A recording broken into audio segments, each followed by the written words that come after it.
الحمد لله رب العالمين، والصلاة والسلام على سيد المرسلين وعلى آله وأصحابه أجمعين.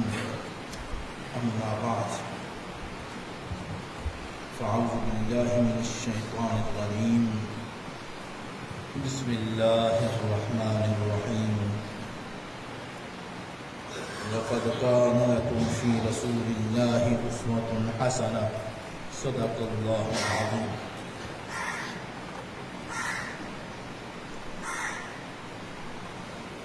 ہمارے کلام کا سلسلہ اس طرح تھا کہ اللہ تعالی براہ راست کسی بشر سے گفتگو نہیں فرماتا. چند مخصوص لوگ ہیں جن کے ذریعے سے اپنی مخلوق تک اپنا پیغام پہنچاتا ہے،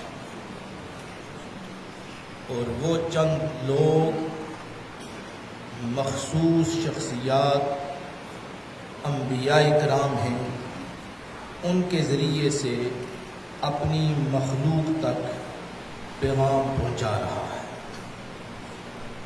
پھر یہ سلسلہ آگے چلتا رہا. آخر میں حضور نبی کریم صلی اللہ علیہ وسلم کی تشریف آوری ہوئی. آپ کو اپنے خطاب کے لیے چنا اور اپنی مخلوق تک پیغام پہنچانے کا آخری ذریعہ حضور نبی کریم صلی اللہ علیہ وسلم کی ذات گرامی کو مقرر فرمایا. اب اللہ تعالیٰ نے اپنے کلام پاک کو جس ذریعے سے مخلوق تک پہنچایا وہ ذرائع بھی بتائے. ارشاد فرمایا کہ حضرت جبریل امین کے ذریعے سے ہم نے یہ اپنے اس کلام کو حضور نبی کریم صلی اللہ علیہ وسلم کے قلب مبارک پر اتارا. وَإِنَّهُ لَتَنزِيلُ رَبِّ الْعَالَمِينَ نَزَلَ بِهِ الرُّوحُ الْأَمِينُ عَلَى قَلْبِكَ. اور وہ بھی جو ہمارے اپنے ذرائع علم ہیں، ظاہری ذرائع علم، دیکھنا، سننا، چکھنا، پڑھنا، ان ذرائع سے نہیں. اس پہ ہم نے بڑی تفصیل کے ساتھ گفتگو کی ہے. وہ ذریعہ کیا ہے؟ وہ ذریعہ براہ راست آپ کا قلب مبارک ہے جس پر اپنا کلام نازل فرمایا. پھر آپ کے قلب مبارک سے آپ کی زبان کے ذریعے سے ہم تک وہ کلام پہنچا. اور پھر ارشاد میں فرمایا وہ جو کلام ہے، کلام الہی، اگر اس کی شان دیکھو، ہیبت دیکھو، جلال دیکھو، عظمت دیکھو، تو پھر اس کے لیے ارشاد فرمایا لو انزلنا ھذا القرآن علی جبل لرأیتہ خاشعا متصدعا من خشیۃ اللہ. فرمایا یہ قرآن مقدس اگر ہم یہ کلام الہی، کلام مقدس، میرا کلام اگر کسی پہاڑ پر نازل ہوتا، کسی پہاڑ پر ہم نازل کرتے، تو وہ پہاڑ ہیبت کی وجہ سے، خوف کی وجہ سے، خشیت الہی کی وجہ سے، وہ کلام الہی کے خوف سے، ڈر سے وہ پہاڑ ریزہ ریزہ ہو جاتا. اس کے اندر اتنی سخت نہیں تھی کہ میرے کلام کو وہ سہ سکتا. یہ ہے کلام الہی کی عظمت، مقام اور مرتبہ. لو انزلنا ھذا القرآن علی جبل لرأیتہ خاشعا متصدعا من خشیۃ اللہ. فرمایا یہ جو پہاڑ ہے، یہ بظاہر پہاڑ جو ہے یہ طاقت کی علامت ہے اور اپنے اندر استقامت رکھتا ہے، استقلال رکھتا ہے. اگر کسی کو صاحب استقلال کہنا ہو، صاحب ثابت قدم کہنا ہو تو پہاڑ کی مثال دی جاتی ہے کہ وہ پہاڑ کی طرح ہے، اس کے اوپر جس طرح کے بار و بہار ہو، باد مخالف آئے، جو بھی آئے، بارش آئے، جس طرح کی حالات جس طرح کے بھی ہو، رات ہو دن ہو، بارش برسے یا جو بھی ہو، پہاڑ اپنی جگہ سے نہیں ہلتا ہے۔ پھر اللہ تعالیٰ نے اس پہاڑ کی مثال دے کر فرمایا کہ یہ قلب مصطفیٰ تھا جس نے اتنا بہاری کلام کو سہا اور سہ گیا اور ذرا بھر بھی آگے پیچھے نہیں ہوا۔ یہ اپنے پہاڑ کی مثال دے کر فرمایا اس پہاڑ کو ہم نے استقلال کی علامت بنایا ہے، ثابت قدمی کی علامت بنایا ہے، ہر شے کو یہ سہ سکتا ہے، اپنی جگہ سے ہلتا نہیں ہے۔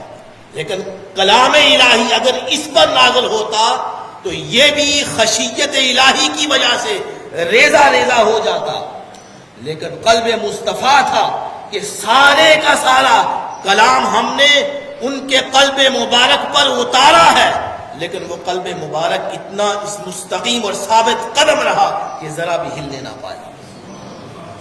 یہ ہے یہ اب سلسلہ گفتگو جو اس طرف جا رہا ہے ہمارا کہ ہم دیکھیں کہ حضور نبی کریم صلی اللہ علیہ وسلم کے جو قرآن مجید نے آپ کے اوصاف مبارک کیا بیان فرمائے ہیں۔ حضور کے اوصاف مقدسہ قرآن مجید نے کیا بیان فرمائے؟ قرآن مجید کیا کہتا ہے کہ آپ صلی اللہ علیہ وسلم کی زندگی مبارک کیسی زندگی تھی؟ یہ بھی قلب آپ کے دل مبارک کی بات آپ نے سمجھ لی نا، یہ آپ کے قلب مبارک۔ ایک اور مقام پہ ارشاد فرمایا، اعلان فرمایا قاف والقرآن المجید، اور یہاں قاف جو ہے یہ حروف مقطعات میں سے ہے، لیکن ایک اس کا معنی علماء اور محدثین اور مفسرین بیان فرماتے ہیں قاف کا معنی یہ ہے کہ قلب مصطفیٰ کی قوت کی قسم کھائی جا رہی ہے کہ آپ کے قلب مبارک میں اتنی قوت تھی، اتنی ثابت قدمی تھی، اتنا استقلال تھا کہ کلام الہی سارے کا سارا آپ پر نازل ہوا، لیکن کوئی شے سہ نہ سکتی۔ اپنی مخلوق میں سے جو سب سے زیادہ قوی اور طاقت والی چیز تھی، جس نے زمین کو بھی سہارا دیا ہوا، تھما ہوا ہے، زمین کو بھی ہلنے نہیں دے رہا، وہ پہاڑ جتنے بھی ہیں یہ زمین کی میخیں ہیں، میخیں کیل ہیں کہ اللہ نے انہیں ٹھونک دیا ہے اس میں کہ زمین ہلنے نہ پائے۔ لیکن یہ دیکھیں نا استقامت اس کی، پہاڑ کی استقامت کی، ثابت قدمی کی، اور پھر حالات سے باد مخالف اس پہ ہر وقت چلتی رہتی ہے، حالات اس کے مخالف ہر وقت ہوتے ہیں، لیکن وہ نہ خود پہاڑ ہلتا ہے اور نہ زمین کو ہلنے دیتا ہے۔ اس کی مثال ذکر فرمانے کے بعد ارشاد فرمایا کلام الہی اگر اس پر نازل ہوتا تو یہ ریزہ ریزہ ہو جاتا، لیکن کلام الہی قلب مصطفیٰ پر نازل ہوا، لیکن اس کی کتنی قوت تھی، کتنا استقلال تھا، کتنی ثابت قدمی تھی، قاف اس کی قسم کھائی، فرمایا قوت قلب مصطفیٰ کی قسم جس نے سارے کا سارا میرا کلام سہ لیا۔ سمجھ رہے آپ؟ یہ ہے اب عظمت مصطفیٰ کی سمجھ آ رہی ہے؟ مقام مصطفیٰ کیا ہے؟ کیا سمجھے مقام مصطفیٰ؟ عظمت مقام مصطفیٰ کیا ہے؟ دو لفظوں میں کہہ دیتے ہیں نا، یہ بھی بات ہے۔ قرآن مجید نے بڑی تفصیل کے ساتھ حضور نبی کریم صلی اللہ علیہ وسلم کے اخلاق مبارک کو ذکر فرمایا، اور یہاں آپ کے قلب مبارک کا ذکر فرمایا جا رہا ہے۔ اللہ تو ہمیں آپ صلی اللہ علیہ وسلم کے ساتھ اللہ تعالیٰ نے تعلق قائم کرنے کے لیے فرمایا۔ اب ضروری ہے کہ جس شخصیت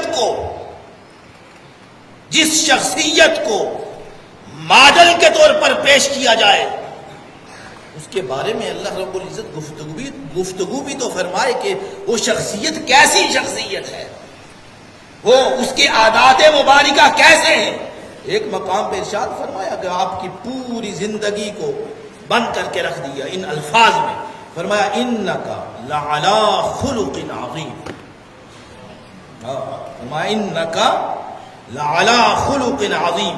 قرآن پاک یعنی قرآن پاک کلام الہی ہے، قرآن پاک اور احکام الہی اور تعلیمات نبوی صلی اللہ علیہ وسلم والاخلاق اور کردار نبوی صلی اللہ علیہ وسلم، اس کے بیان کا سب سے عظیم منبع اور مصدر قرآن مجید ہے۔ اس سے بڑھ کر کیا ہو سکتی ہے؟ حضور کے اخلاق مبارک کو بیان کرنے والا اس کا سب سے بڑا مصدر اور سب سے بڑا منبع قرآن مجید ہے۔ قرآن مجید آپ کے اخلاق کو بیان کر رہا ہے، قرآن مجید آپ کی سیرت کو بیان کر رہا ہے، قرآن مجید آپ کی عادات مبارکہ کو بیان کر رہا ہے، مختلف انداز سے، مختلف طریقوں سے، مختلف جگہوں پر بیان فرمایا۔ اور اس آیت مبارکہ میں حضور کی پوری سیرت کو چند الفاظ میں بند کر کے رکھ دیا ہے۔ فرمایا انکا، الفاظ دیکھیں، انکا، اور اس سورہ مبارکہ جو ہے نون والقلم وما یسطرون ما انت بنعمت ربک بمجنون وان لک لاجرا غیر ممنون وانک لعلی خلق عظیم، یہ آیت مبارکہ ہے سورہ نون میں۔ اس کا انداز دیکھیں اللہ تعالیٰ نے کیسے اس کے سورہ مبارکہ کے تیور دیکھیں، اللہ نے کیسے اس کا آغاز فرمایا، نون والقلم وما یسطرون۔ اللہ تعالیٰ اپنی عظیم چیزوں کی قسم کھاتا ہے تاکید کے لیے، بیان کو ثابت کرنے کے لیے، کسی عظیم الشان کو بیان کرنے کے لیے فرمایا نون والقلم وما یسطرون، قلم کی قسم، قلم کے لکھنے کی قسم، کیونکہ آغاز اسی سے ہوا۔ تقدیر الہی قلم سے لکھی گئی ہے، تقدیر الہی قلم سے لکھی ہے، لوح محفوظ پر لکھی گئی ہے۔ فرمایا آغاز ہوا، وہ کتنی بڑی قلم ہوگی، وہ کتنی بڑی لوح ہوگی، تختی ہوگی، جس میں اول سے لے کر آخر تک ہر شے کا بیان ہے۔ وہ تقدیر الہی لکھنے والی قلم، اس کی عظمت کے کیا کہنے کہ ہر شے کی اول سے لے کر آخر تک اپنے اس تختی پر لکھ دیا اس نے۔ اللہ نے اس کی قسم کھائی، والقلم وما یسطرون ما انت بنعمت ربک بمجنون۔ آپ کو یہ مجنون کہتے ہیں، ہنسنے والی بات ہے، آپ کو یہ لوگ مجنون کہتے ہیں۔ اللہ کی نعمت سے، اللہ کی رحمت سے، اللہ کے فضل و کرم سے آپ مجنون نہیں ہیں۔ کیا وہ رہے ہیں؟ کافر کہہ رہے ہیں، مشرک کہہ رہے ہیں، جواب اس کا اللہ دے رہا ہے، ما انت بنعمت ربک بمجنون وان لک لاجرا غیر ممنون۔ محبوب آپ کو جو اجر ملے گا ان کی باتیں سہنے پر، تبلیغ پر، میرا پیغام پہنچانے پر، غیر ممنون، کبھی ختم ہونے والا اجر نہیں ہے۔ میں ایسا اجر آپ کو عطا فرمائیں گے جو کبھی ختم ہونے والا نہیں ہے۔ وَإِنَّكَ، اس کے بعد فرمائیے آیت پر، وَإِنَّكَ لَعَلَىٰ خُلُقٍ عَظِيمٍ۔ یہاں ان کا لفظ استعمال فرمایا۔ ان کا لفظ جو ہے یہ تاکید کے لیے ہوتا ہے، اس کے لیے ہے تاکید کے میں انکا لعلی خلق عظیم، محبوب آپ یعنی تاکیدن فرمایا، بے شک اس میں کوئی شک و شبہ والی بات نہیں ہے کہ لعلی خلق عظیم، آپ خلق عظیم کے مرتبے پر فائز ہیں، خلق عظیم۔ اب دیکھیں خالق کی زبان سے اپنے تخلیق کے شہکار کی توصیف بیان کی جا رہی ہے۔ خالق ہے، اللہ تعالیٰ خالق ہے، اور مخلوق میں سے جس کو اس نے اپنا شہکار بنایا اس کی توصیف بیان کی جا رہی ہے۔ فرمایا اس آیت مبارکہ کے ہر کلمے کے اندر معانی کا سمندر ہے۔ خلق کا معنی کیا ہے؟ خلق کا معنی عادت ہوتا ہے۔ خلق کا کیا معنی ہوتا ہے؟ عادت۔ فرمایا کہ آپ کی عادت مبارکہ، آپ کی سیرت مبارکہ، ویسے تو عادت جو ہوتی ہے اچھی عادت اس کو اپنانا پڑتا ہے، حاصل کرنا پڑتا ہے، اچھی عادت حاصل کرنی پڑتی ہے۔ اپنی سیرت کو اچھا بنانے کے لیے، لیکن آپ کے لیے یہ ارشاد فرمایا آپ کی اچھی عادتیں آپ نے حاصل نہیں کی، آپ کو کسی نے سکھایا نہیں ہے، وہ ویسے ہی آپ کے وجود اقدس سے صادر ہوتی رہتی ہے۔ اس کا خلق کا معنی یہ ہے، خلق کا معنی کیا ہے کہ ویسے تو کوئی آدمی اپنی سیرت کو بناتا ہے، اچھے کردار کو، اچھی سیرت کو، اچھے اخلاق کو، اچھی عادتوں کو اپناتا ہے، محنت کرنی پڑتی ہے، مشقت کرنی پڑتی ہے، ریاضت کرنی پڑتی ہے، پھر جا کر انسان بنتا ہے، بندہ بنتا ہے، اپنے سیرت اور کردار کو سنوارتا ہے۔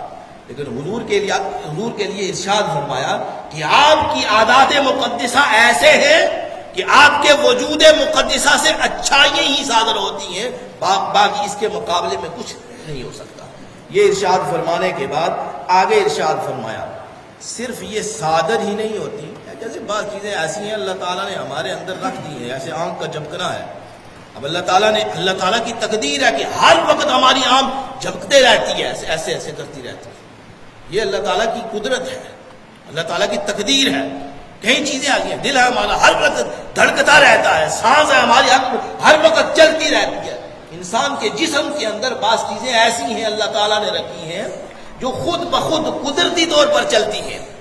اسی طرح حضور کے لیے ارشاد فرمایا کہ اچھی عادتیں، اچھی سیرت مبارکہ، آپ کے اخلاق مبارکہ جو ہیں خود بخود اخلاق اچھے چلتے رہتے ہیں۔ جو ارشاد فرمایا صرف یہی نہیں، آگے لفظ فرمایا انک لعلی خلق عظیم۔ اچھی عادات مبارکہ صرف صادر ہی نہیں ہوتی بلکہ اچھے کردار، اچھی سیرت اور اچھی عادات پر آپ حاوی رہتے ہیں۔ حاوی رہتے ہیں بڑی سمجھنے والی بات ہے۔ کیا مطلب ہے؟ اس کا معنی یہ ہے کہ جو عادت مبارکہ آپ سے صادر ہوگی وہی اچھی ہے، اس کے بعد دوسری کوئی عادت اچھی نہیں ہو سکتی۔ اس کا یہ معنی ہے۔ آگے ارشاد فرمایا، یہ ارشاد فرمانے کے بعد آگے ارشاد فرمایا، حدیث مبارکہ بھی آتی ہے اسی طرح۔ مائی صاحبہ سے کسی نے پوچھا، ام المؤمنین سیدہ طاہرہ طیبہ عائشہ صدیقہ رضی اللہ تعالی عنہ فرماتی ہیں، ان سے کسی نے پوچھا کہ آپ کے اخلاق مبارکہ کیا تھے، آپ کی عادات مبارکہ کیا تھی؟ تو ارشاد فرمایا کان خلقہ القرآن۔ قرآن مجید میں جو کچھ بیان کیا گیا ہے وہی آپ کی سیرت مبارکہ تھی۔ کتنی بہترین تفسیر آپ کی سیرت مبارک پر، آپ کے کردار مبارک پر، آپ کی حیات اور زندگی مبارک پر، اس سے بہتر تفسیر نہیں ہو سکتی۔ بھائی صاحب فرماتے ہیں کان خلقہ، آپ کی عادات مبارکہ کے بارے میں پوچھا گیا آپ کی عادات مبارکہ کیسی تھی؟ فرمایا قرآن پڑھ لو، جو کچھ قرآن میں لکھا ہوا ہے وہی آپ کی عادات مبارکہ تھی۔ دیکھیں آپ کی حیات مبارکہ، آپ کی مقدس زندگی مبارکہ پر اس سے بڑھ کر مہر کیا ہو سکتی ہے جو قرآن مجید نے بیان فرمائی۔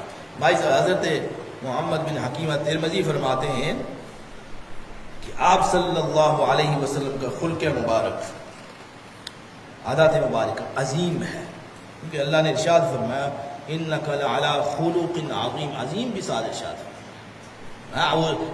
خلق عظیم، خلق آپ کی عادات عظیم عادات مبارکہ ہے۔ قیمت ترمذی فرماتے ہیں آپ کا خلق مبارک اتنا عظیم کیوں ہے؟ وہ پوچھتے ہیں، وہ فرماتے ہیں، اب سوال کرتے ہیں پھر اس کا جواب دیتے ہیں، فرماتے ہیں کہ آپ کا خلق مبارک اتنا عظیم اللہ نے کیوں فرمایا؟ آپ ارشاد فرماتے ہیں آپ نے اپنے آپ کو اللہ کے سپرد کر دیا تھا، آپ نے اپنے آپ کو اللہ کے سپرد کر دیا تھا، اور اللہ کے سپرد جب آپ نے اپنا آپ کر دیا تو پھر اللہ نے اپنی مرضی آپ کے اندر ڈھیل دی۔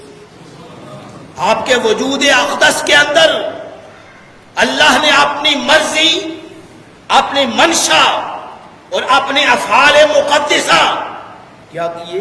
سمو دیے آپ کے وجود اقدس سے۔ اب اللہ کے ہر شے آپ نے اللہ کے سپرد کر دی، آپ اللہ کے ہو گئے، اللہ نے اپنا آپ کے اندر سمو دیا۔ ارشاد فرمایا، اس کی دلیل قرآن حدیث سے بھی ہے، قرآن مجید اس کا ذکر فرماتا ہے. فرمایا وَالنَّجْمِ إِذَا، قرآن مجید میں چلتے ہیں قرآن مجید، پوچھتے ہیں قرآن مجید سے تو کیا کہتا ہے؟ فرمایا وَالنَّجْمِ إِذَا هَوَىٰ، قسم ہے ستارے کی، چمکتے ہوئے ستارے کی، جب آسمان سے وہ واپس آیا. حضور کا وجود اقدس، اللہ نے فرمایا وجود اقدس معراج شریف سے جب واپس آ رہا تھا ایسے معلوم ہو رہا تھا یہ جیسے ستارہ چمک رہا ہے. اذا ہوا ما ضل صاحبکم وما غوا، لوگوں خاطب کر کے فرمایا ما ضل صاحبکم، تمہارا یہ ساتھی، تمہارے اندر یہ رہنے والی شخصیت، فرمایا یہ گمراہ تو نہیں ہوئی، تم اسے گمراہ کہتے ہو، فرمایا یہ گمراہ نہیں ہوئی. وما ينطق عن الهوى، اس سے بڑھ کر الفاظ نہیں ہو سکتے، خدا کی قسم اس کے سے بڑھ کر الفاظ نہیں ہو سکتے حضور کی شان پر. فرمایا وما ينطق عن الهوى، کہ یہ میرا محبوب جو ہے یہ اپنی خواہش سے بولتا بھی نہیں. یہ قرآن مجید کا ترجمہ اٹھا کے دیکھ لیں کہ اس کا معنی کیا ہے. فرمایا وما ينطق، نطق بولنا، فرمایا وما ينطق عن الهوى، فرمایا میرا محبوب اپنی خواہش سے بولتا بھی نہیں. آئے آئے پھر آگے کیا فرمایا، یہاں بات ختم نہیں کی. وما ينطق عن الهوى ان هو الا وحی یوحى، فرمایا جو وحی ہم کرتے ہیں اس کے ذریعے سے وہ بولتا چلا جاتا ہے. حضور کی شان میں اس سے بڑھ کر کیا ہو سکتا ہے. فرمایا وما ينطق عن الهوى ان هو الا وحی یوحى علمہ شدید القوى، اس کو سکھایا کس نے ہے، اس کو تعلیم کس نے دی، اس کو درس و تدریس کس نے دی؟ فرمایا میں نے اسے پڑھایا ہے. علمہ شدید القوى، میں بڑی سخت قوتوں والا ہوں، میں عظیم ہوں، عظیم قوتوں والا ہوں، میں نے اسے تعلیم عطا فرمائی ہے. اس سے بڑھ کر کیا یہ حضور کی شان مقدسہ میں آیات مبارکہ ہے. یعنی اس سے بڑھ کر کیا ہو سکتا ہے کہ حضور بولتے بھی اپنی مرضی سے نہیں، اپنی خواہش سے بولتے بھی نہیں، جو اللہ کی طرف سے وحی آتی ہے اس کے ذریعے سے بولتے چلے جاتے ہیں. اللہ تعالیٰ سمجھ عطا فرمائے.